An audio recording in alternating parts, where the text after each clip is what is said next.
So our tour group today is at the Seven Women's Centre and they're all doing different tasks around the centre with the women.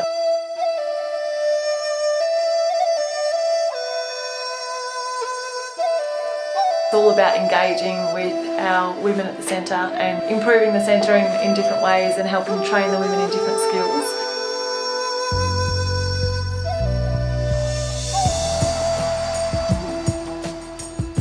There's a lot of value in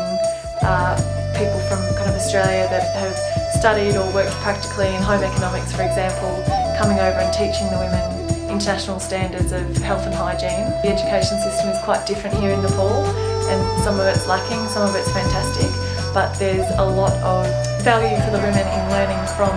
visitors to the centre different skills.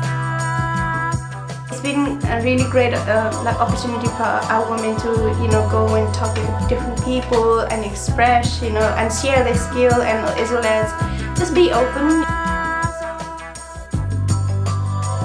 When we travel to different places and different countries, especially a country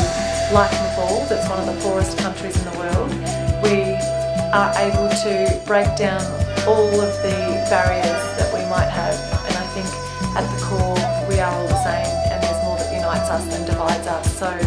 through travel and new life experiences, we are humbled by the hospitality of other people and how other people live, and realise that we are all the same, and if we do unite and embrace the good in the world, we can create amazing change.